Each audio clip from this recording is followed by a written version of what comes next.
Hi guys, welcome to my YouTube channel the world of মিষ্টি। আর আজকে আমি travel ব্লগে যাব একটা ওয়াটার পার্ক। সো এই এপিসোডটা কিন্তু খুব এক্সাইটেড হতে চলেছে। তো যারা ভিউয়ার্স আছেন, আমি রিকোয়েস্ট করব এই ব্লগটার লাস্ট পর্যন্ত কিন্তু আপনারা আমাকে ফলো করবেন। তো আপনারা সবাই জানেন কলকাতাতে আছে অ্যাকোয়াটিকা, এবং এছাড়াও নিকো পার্কে এখন ওয়াটারল্যান্ড বলে একটা ওয়াটার পার্ক আছে। কিন্তু আজকে আমি এই দুটো পার্কে যাব না। আজকে আমি যেহেতু হুগলিতে থাকি, হুগলিতেই রয়েছে কিন্তু অ্যাকোয়া মেরিনা। সো আজকে আমি অ্যাকোয়া মেরিনা ওয়াটার পার্কটা এক্সপ্লোর করব এবং সাথে আপনাদের বলবো কীরকম কী খরচ লাগে বা কিভাবে যেতে হয়। পুরো ডিটেলসটাই কিন্তু আপনাদের সাথে শেয়ার করব। তো চাইবো আপনারা এই ট্যুরে আমার সাথে থাকুন। তো চলুন আজকের ট্যুর অ্যাকোয়া মেরিনা ওয়াটার পার্কের জন্য স্টার্ট করা যাক। তো গাইস, নতুন কোনো জায়গা ট্রাভেল করতে গেলে প্রথমেই জেনে নিতে হয় জায়গাটা কোথায়। আজকে আমি অ্যাকোয়া মেরিনার জন্য আমার জার্নি স্টার্ট করে দিয়েছি। তো বলে রাখা ভালো, অ্যাকোয়া মেরিনাটা কিন্তু হুগলিতে। এবার প্রচুর মানুষ আছেন যারা হুগলি জায়গাটার সাথে পরিচিত নন, তাদের জন্য বলে রাখি, আপনারা যদি হুগলি আসতে চান কলকাতার যে কোনো জায়গা থেকে আপনাদের হাওড়া স্টেশনে আসতে হবে। হাওড়া স্টেশন থেকে বর্ধমান মেন, ব্যান্ডেলগামী বা কাটোয়াগামী যে কোনো ট্রেনই কিন্তু আপনার হুগলি স্টেশনের ওপর দিয়ে যাবে। তো ব্যান্ডেলগামী যে কোনো ট্রেন ধরে ঘন্টাখানেক ট্রাভেল করলে কিন্তু আপনি হুগলি স্টেশনে পৌঁছাতে পারবেন। আমি যাচ্ছি চন্দননগর থেকে, তো আমার এখান থেকে ডিস্টেন্স খুব বেশি নয়। আপাতত আমি চন্দননগর রেলওয়ে স্টেশনের দিকে যাচ্ছি। কথা বলতে বলতে এসে পৌঁছে গেলাম আমি চন্দননগর স্টেশনে। এখানে বলে রাখি, যারা হাওড়া থেকে আসবেন, হাওড়া থেকে যদি আপনারা টিকিট কাটেন ভাড়া পড়বে আপনাদের 10 টাকা। মানে যদি আপনাদের রিটার্ন কাটেন সেক্ষেত্রে কিন্তু আপনাদের 20 টাকা খরচ হবে। তো আমাদের এখান থেকে ভাড়া একটু কম, আমার রিটার্ন টিকিট 10 টাকা করে পড়লো জনপ্রতি। এবার আমরা যাচ্ছি, ট্রেনও প্রায় অ্যানাউন্স করার টাইম হয়েই গেল। তো দেখা যাক নেমে বাকি কীভাবে কী যেতে পারি সেটাও কিন্তু আপনাদের সাথে আমি শেয়ার করবো। वर्धमान लोकल हावड़ा से चलकर वर्धमान को जाने वाली कुछ ही समय में प्लेटफॉर्म क्रमांक 3 पर आ रही है। May I have your attention please? Train number 3। আর আমি আমার ট্রেনে পেয়ে গেছি। তো সবার সুবিধার্থে বলে রাখি যে চন্দননগরের পর আসে চুঁচুড়ো এবং চুঁচুড়োর পর এসে কিন্তু হুগলি। তো যারা নতুন আসছেন ট্রেনে তাদের জন্য জানানোর ব্যাপার, চুঁচুড়োর পরের স্টেশন কিন্তু হুগলি। তো সেই হিসাবেই আপনাদের নামতে হবে। আমি হুগলি স্টেশনে পৌঁছে গেছি, আপনারা দেখতেই পাচ্ছেন। তো এখান থেকে আমাদের নামিয়েছে 3 নম্বর প্ল্যাটফর্মে। আমরা সামনের দিকে এগোচ্ছি, ওখান থেকে টোটো বা অটো কিছু ধরে আমরা আমাদের গন্তব্যে পৌঁছাবো।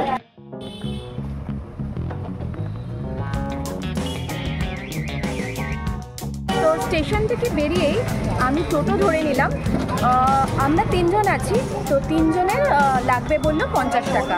খরচটাও সাথে সাথে বলে রাখছি, কারণ যারা আসবেন তাদের খরচটাও জানার দরকার যে কীরকম বাজেট নিয়ে আপনারা আসবেন।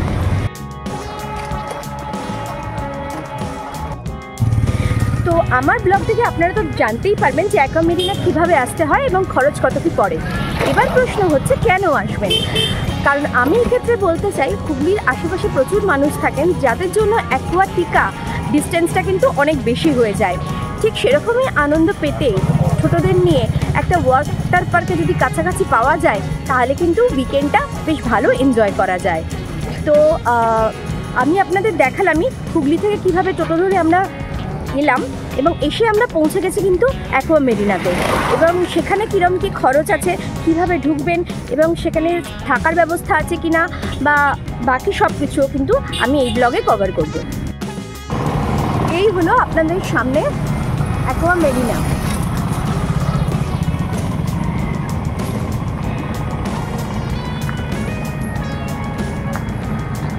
তো চলুন এবার সামনে গিয়ে টিকিট কেটে নেওয়া যাক। আচ্ছা, এক্ষেত্রে বলে রাখি আপনারা ইন্টারনেটেও পেয়ে যাবেন। এটা খোলার সময় কিন্তু আপনাদের 10টা থেকে সন্ধ্যে 6টা পর্যন্ত, এই টাইমের মধ্যেই কিন্তু আসতে হবে। এবং দেখাচ্ছে এখানে এন্ট্রি ফিস পার হেড কিন্তু 500 টাকা করে। তো আপনাদের সেটাও দেখিয়ে দিলাম যাতে আপনাদের বুঝতে সুবিধা হয়।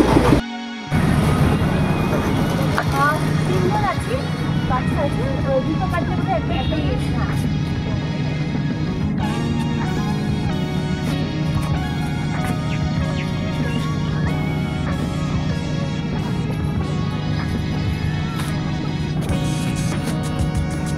এখন এখানে একটা অফার চলছে, দুজনের টিকিট কাটলে কিন্তু একটা টিকিট ফ্রিতে দিচ্ছে। তো আমরা দুটোই টিকিট কাটবো, মানে আমাদের 1000 টাকা পার হেড 500 টাকা করে পড়লো, যদিও তার মধ্যে কিন্তু একটা টিকিট আমরা ফ্রিতে পাচ্ছি।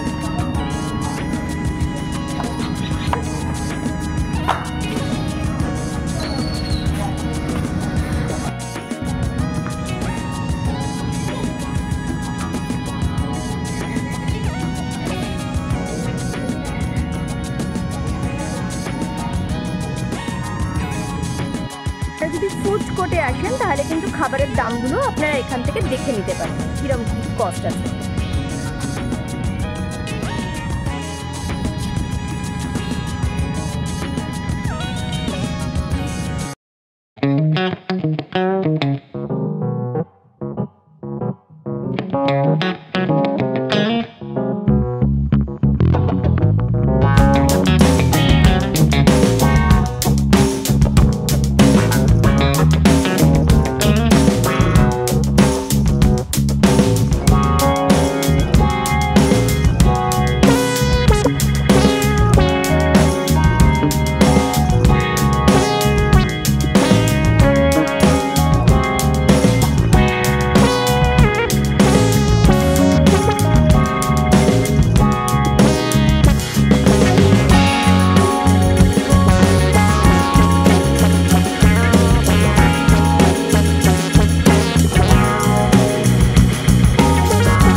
সবকটা রাইডই চড়া হয়ে গেছে এখানে।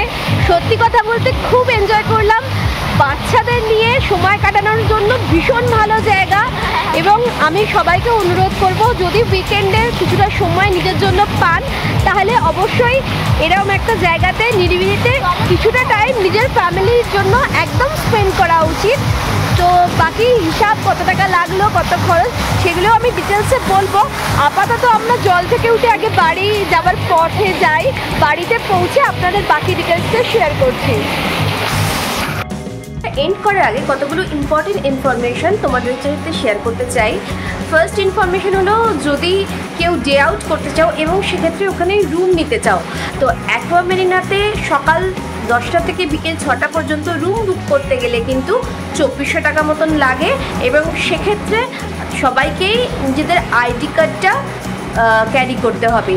এবং আরেকটা অপশন হচ্ছে, অনেকেই চাইবেন যে নাইট আউট করার জন্য, মানে ধরুন আজকে গেলেন রাত সকাল 10টা থেকে কালকে বিকেল 9টা পর্যন্ত, সেক্ষেত্রে দুজনের জন্য মোটামুটি খরচ পড়বে 2700 টাকা মতন, এবং সেক্ষেত্রেও কিন্তু আইডি কার্ড অবশ্যই ক্যারি করতে হবে। এছাড়া ধরুন কেউ ফ্যামিলি নিয়ে যদি যেতে চান সেক্ষেত্রেও ওরা অ্যালাউ করে, সেক্ষেত্রে কিন্তু ফ্যামিলি রুম লাগে। সেক্ষেত্রে ডে আউটের জন্য আপনাদের মোটামুটি 3000 টাকা খরচ পড়বে, এবং নাইট আউট মানে সকাল 10টায় গিয়ে পরের দিন সকাল 9টায় যদি আপনারা বেরিয়ে আসতে চান সেক্ষেত্রে কিন্তু আপনাদের মোটামুটি 3500 টাকা মতন খরচ পড়ে।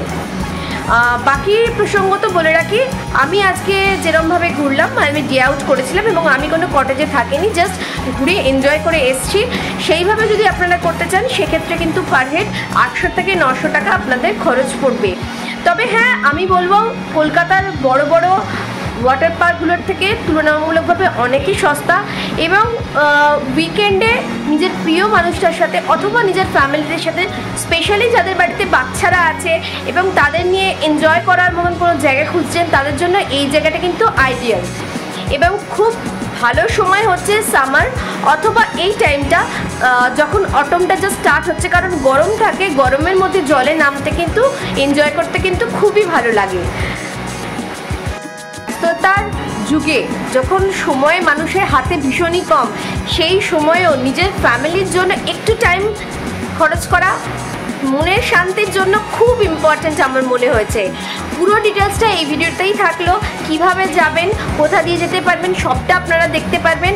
এবং যদি কোনো কোয়েরি থাকে আপনারা নিশ্চয়ই আমাকে কমেন্ট করবেন, আমি যতটা জানি নিশ্চয়ই আপনাদের হেল্প আউট করার চেষ্টা করব।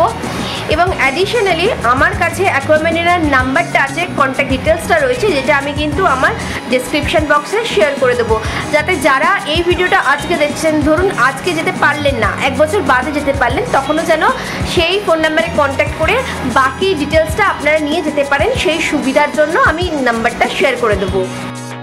আজকে এইটুকুনি, পরের দিন আপনাদের সাথে দেখা হচ্ছে নতুন কোনো ট্রাভেল ব্লগে, নতুন কোনো জায়গা নিয়ে।